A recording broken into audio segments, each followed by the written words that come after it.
Today, me and my training partner will be putting together an activity I would like to call Guess the Move. Yes, we'll be using our collective chess understanding, that's the understanding of two chess players rated above 2000, to collaborate and decide on what the best move might be. Okay, here's my mad or my genius setup. We place the queen on e7. We place the rook on d8. And then later, or maybe Later play.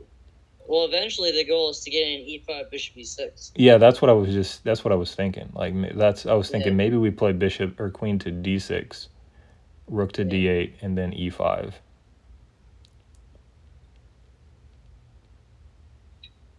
Yeah, seems good. Although if we play queen d6, then we might have to deal with the move knight b5. Ah, yeah. Yeah, see? Yeah.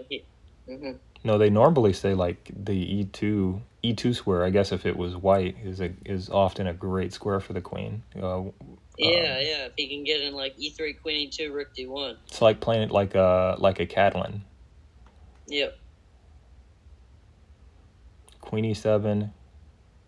What's he do? If he goes e4. Yeah, e4 seems logical. Seems like opening the position up should favor him in that kind of scenario. Yeah, we still Black's have still one. undeveloped, kind of passive.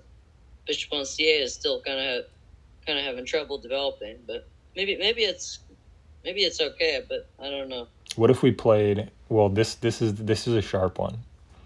What if we tried to get away with pawn to d4? Oh, d4 in this position. Like Yeah, I mean it doesn't seem like it loses immediately. So like if he takes on c6, we take on then c3. we take on c3, and that doesn't seem to win anything.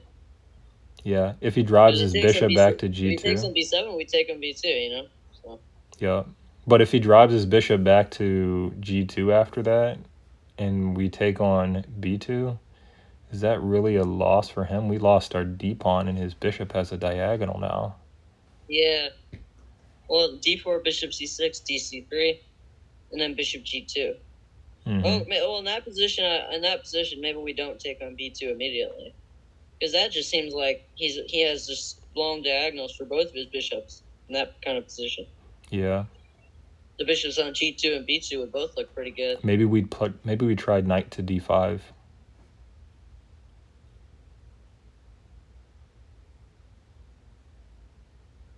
Oh yeah, that could be a good move. Bishop takes, pawn takes, pawn takes, bishop takes. No, that's good. That's good for black, I think. d4 followed by knight d5. Black should at least be equal there. Yeah, that's Just seems good with the bishop on g7 getting some life. And if he chooses not to take on c6, and he just moves his knight, then we just go e5, and then we got our structure that we wanted to get. Yeah. I mean, d4 is looking good, but do you think it's a move that the computer would recommend? Maybe not. Or do you think it's a move that Vishwanathan Anand would play?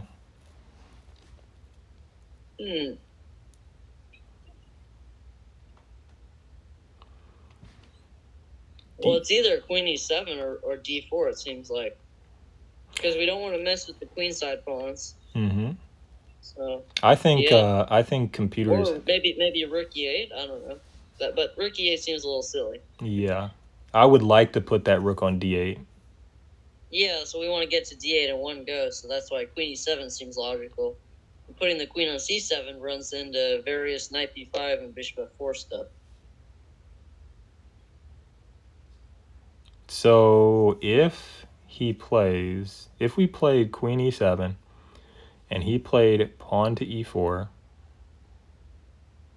and And then we should probably take in that position.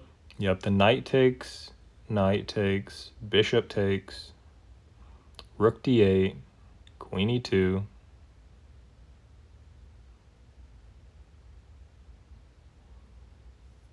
And what? Both sides agree to a draw? Yeah. I don't know about that. I don't like it. It just looks like that whole combination has us trading off our d5 pawn for his e2 pawn. Yeah. Queen e7, e4 takes, knight takes, bishop takes, rook d8. Yeah, that actually doesn't look terrible for black. But after queen e2, we again have the difficulty of getting our bishop on c8 in the game. Mm-hmm. We need to Seems play. Like he's a little, I guess we need to still play e6 or e5 and bishop to e6. Yeah, but then the bishop on g7 is looking a little, So many problems. Yeah, black just can't solve them all. So queen to d6 is it's either queen to d6 or pawn to d4, which is our dream. Oh yeah, queen d6 is another move, yeah. Queen d6 or pawn d4 are dream moves. Yeah. We simply need to figure out how to make that dream work. But queen d6 maybe runs into e4 immediately. Oh, it does. Yeah, and the queen's on pre. I'd like to push it up, and if I am forced to push it up after e4, then maybe the argument should have just been pushing it up before e4. Yeah. So d4, I think, is winning the battle right now, or at least the debate. After d4, what happens? He goes. Well, queen e7 still doesn't look terrible. Yeah. But then again, too many problems. It doesn't look. It's the move that we would like to make if we have to make it. Yeah. Yeah. No, okay, d4. After d4, knight's under attack. He has to go, or he either takes or he moves his knight to b5, and we like e5. It's playing knight b5 so good, because after e5, maybe white just goes e3, and maybe the pawns are a little overextended. Yeah, but then after, a6, knight a3. And you might, and maybe knight to b5 after that. Then we get the c4 square for our knight, which could be good, because we played a6, now the b6 square is juicy. Oh, yeah. Maybe we'd have to keep our knight on d5, but for how long? He'd be making some serious threats of bishop takes on d5 and knight b6. Yeah. Maybe d4 is just a little, maybe it's premature. Yeah, seems like it. What if the idea was we play queen e7, and in response to e5, we were supposed to play like knight to b4? E4, knight b4? Yeah. That just drops a pawn, doesn't it? How? Or do we have like rook d8 tactics in some position? E4, knight b4, takes. Oh, yeah. Yeah, I guess we do. Takes, yeah. So that's what I'm thinking. Maybe there's rook d8 in some position. Maybe it's queen e7, e4, knight b4, takes, knight takes, bishop takes, and then rook d8 in that position, maybe. Yup. I think it could be. Seems like we're winning the piece back by force, But does he have some intermezzo? If it's like rook to e1, and then rook takes. Yeah. Rook takes and queen takes. That rook e1 does maybe work. But after rook e1, we can just play queen f8. Just get the queen off of the e file. Mm-hmm. Right? Yep. Yep, queen f8 should be good. So d4 has a little bit of life in it. Queen e7. I'm thinking that it might I think queen e7 has to be the optimal square for the queen. Yeah, definitely. I cannot. It's hard to argue against that. Queen e7 is the optimal square for the queen, but He wants to play e4. Yeah. Do you think there might be like tactics based on like if we responded to like e4 with d4 that we'd have Oh yeah, something with that's like possible. moving the Where knight after knight takes rook d8 is your idea. or moving the knight to But some I don't think square. that works because the knight takes c6 and we take the queen with check. Yeah. Yeah. So I don't think that works.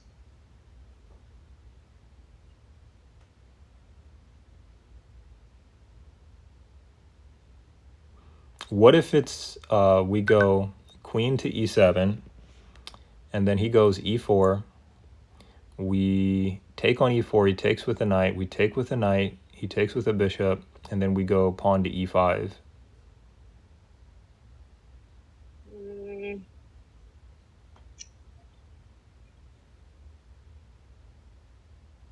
To develop the bishop. Yeah, and I think black's actually doing all right there because we're threatening to play f5 and get your favorite pawn structure. Oh no, I don't know if it's my favorite pawn structure in this position, but I do like that pawn structure. I mean, looks decent, you know. Get well, the pawns to f5 and e5. No, but it's different here since he has a fianchetto. Fianchettos are extremely resilient. The d5 square could be weak. Yeah. Yeah, well, I mean, it's also very hard to break through that fianchetto with the f and e pawns. Yeah. So maybe we just don't go f5 and we just play like bishop e6, rook c8, rook d8, that kind of stuff. Yeah. But I don't know how black's really doing so much there. Well, he still has better control over the center. Yeah. No, I think he's doing good there. So I vote queen to e7. Yeah. It's either queen to e7 or pawn to d4. And I suppose Mr. Vichy is probably the type of person that is a bit more subtle with his approach. No quick battles. Yeah, Queen e7 looks good. Yeah. Just a positional masterpiece. Ha! No, it wasn't. No. Look at our score. What? Look at her score. 12.0? Yeah, we should only have gotten 10 points. Well, then why did it think rook e8 was a better move? No, rook to e8 was the move that was played. The move that we suggested was far superior to rook e8. So we succeeded in the tap. Take that. Yeah. Take that on it. Our cumulative brain power is beyond that of a 2700.